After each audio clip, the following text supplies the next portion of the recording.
안녕하세요. 코드 없는 프로그래밍입니다. 오늘은 웹 서비스를 어떻게 만들어 가는지에 대해서 대략적으로 설명을 드릴게요.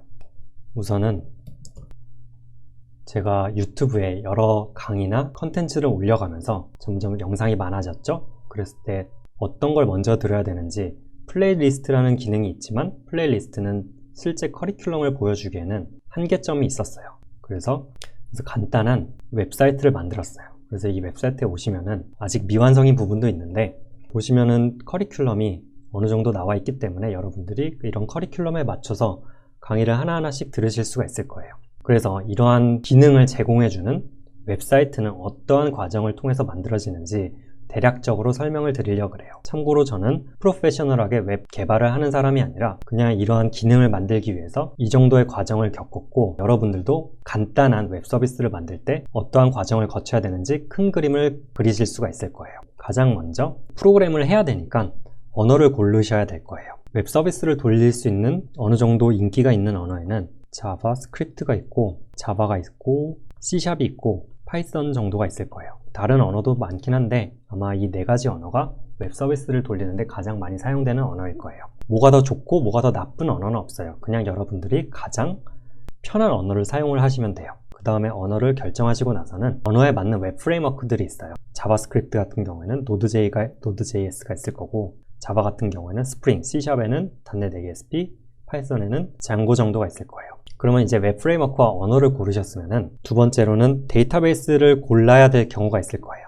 이제 nocodeprogram.com 같은 경우에는 이러한 커리큘럼의 과정과 순서, 어떠한 강의가 어떤 커리큘럼에 들어가야 되는지, 그다음에 제목, 그다음에 컨텐츠, 그다음에 GitHub 링크, 이런 것들이 전부 데이터베이스 안에 들어가 있단 말이에요. 데이터베이스를 가장 크게 SQL과 NoSQL을 결정을 하셔야 돼요. nocodeprogram.com 같은 경우에는 구조가 어느 정도로 정해져 있기 때문에 SQL이 더 편하다고 생각을 하였어요.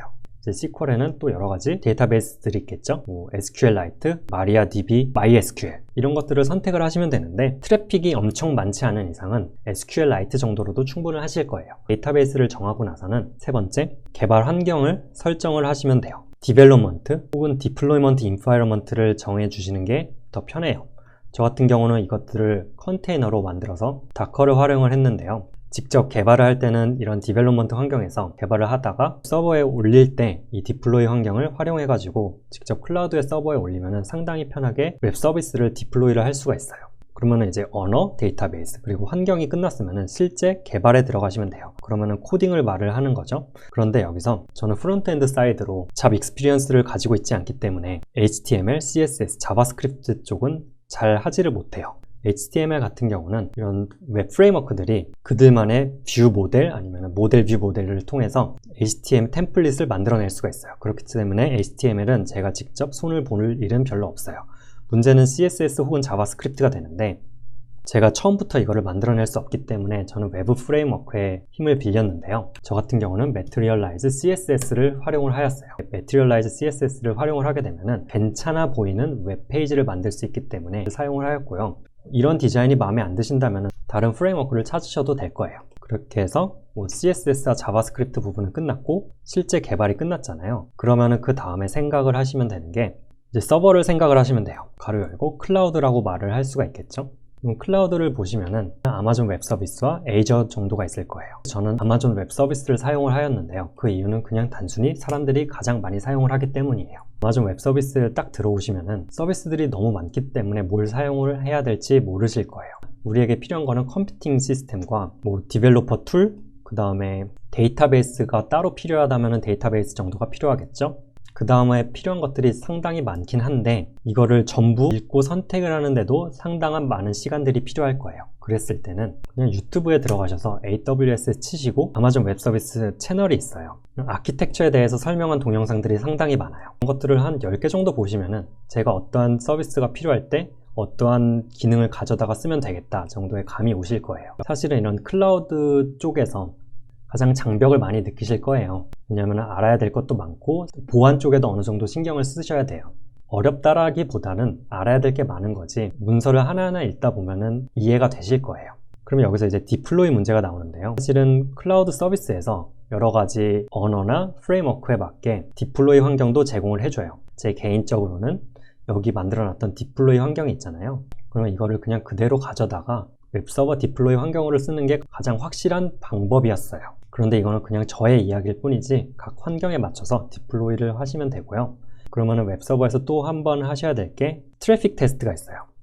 스트레스 테스트가 될 수도 있는데, 결국은 제가 웹 서비스를 제공했는데 1시간 안에 접속자가 10,000명 이상이 났는데 제 서버가 다운이 돼요. 심각한 문제이겠죠?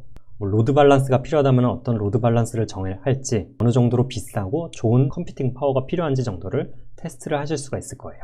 여러 가지 방법이 있겠지만 저 같은 경우는 로커스트라는 오픈소스 로드 테스팅 툴을 사용을 해왔어요. 그랬을 때 이거를 활용을 하시면은 클라우드에서 돌아가고 있는 웹서버에 마구 트래픽을 줄 수가 있어요. 리스폰스 타임, 페일러, 혹은 클라우드 툴에서 CPU 사용률 같은 거를 확인을 하실 수가 있겠죠. 그 다음에 생각을 하셔야 될 게 도메인이죠. 도메인 같은 경우는 그냥 어떤 업체를 통해서 사든지 여러분들이 편하게 사실 수 있을 거예요. 저 같은 경우는 AWS를 활용을 하고 있기 때문에 AWS를 통해서 도메인 구입을 하였어요. 그럼 여기서 이제 모든 게 끝난 거냐라고 하면은 아직 안 끝난 게 있어요. HTTPS 필수는 아닌데 그래도 어느 정도 신뢰성을 보여드리기 위해서 HTTPS 커넥션을 제공을 해주려고 그랬어요. 제 웹사이트를 가보시면은 서티피케이트를 보시면은 클라우드 플레어를 사용했다고 써있죠. 맞아요. 저는 클라우드 플레어를 활용을 했는데요. 이게 무엇이냐면은 기본적으로 CDN으로 유명을 해졌지만 어느 정도 디도스 어택도 막아주고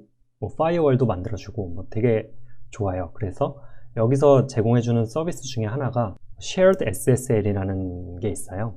인증서를 직접 구매를 할 필요도 없고 프리 인증서를 3개월마다 업데이트를 할 필요 없이 저 클라우드 플레어를 활용을 하시면은 클라이언트가 클라우드 플레어 서버를 통해서 다시 여러분들의 웹 서버로 들어갈 때 이 부분이 HTTPS로 커넥션이 되고 이 파트도 당연히 HTTPS로 만들어줘야지 중간자 어택이 없겠죠? 그랬을 때 이 부분은 외부 인증서가 필요가 없고 이 부분은 외부 인증서가 클라우드 플레이어에서 제공을 해주기 때문에 이 파트를 굳이 제공을 해주지 않아도 HTTPS로 연결을 하실 수가 있고 이 웹서버 입장에서는 외부 인증이 필요 없기 때문에 더 편하게 HTTPS 커넥션을 제공을 해주실 수가 있어요. 이 파트에서 마무리를 지어도 되는데요. 사실 웹서비스를 제공을 하면서 도대체 어떤 사람이 몇 시에 얼마나 어디서 왔는가를 알아야 되는 건 당연한 이야기예요. 유저 애널리틱스 툴 이 정도로 말을 할 수가 있는데 저 같은 경우는 구글 애널리틱스라는 서비스를 활용을 하였어요. 이거를 하는 방법은 정말 쉬워요. 그냥 가입을 하시고 자바스크립트 파일 링크를 줘요. 그래서 그 파트를 그냥 컨트롤 C, 컨트롤 V 해가지고 HTML 파트에다가 그 자바스크립트 코드를 심어주시기만 하면은 자동으로 이 트래커 기능이 활성화가 되기 때문에 모든 웹 서비스가 이 기능을 사용을 하고 있을 거예요. 기능만 동작을 하는 간단한 웹페이지를 만들었는데요. 어렵다면 어렵고 쉽다면 쉬운데 제가 프로페셔널한 웹 개발자는 아니지만 적당히 돌아가는 웹 서비스를 만들기 위해서는 이 정도의 과정은 거치셔야 될 거예요. 최근에는 웹페이지가 어플리케이션 수준까지 올라가면서 자바스크립트 혹은 파트에서 앵귤러.js, 리액트, 뷰, 프론트엔드 하시는 분들이 점점 대우가 좋아지고 있죠. 전문적인 웹 개발자가 되고 싶다라고 하면은 최소한 제가 설명드린 것보다는 훨씬 더 많이 알아야겠죠. 그러면은 여기서 마무리를 할게요. 감사합니다.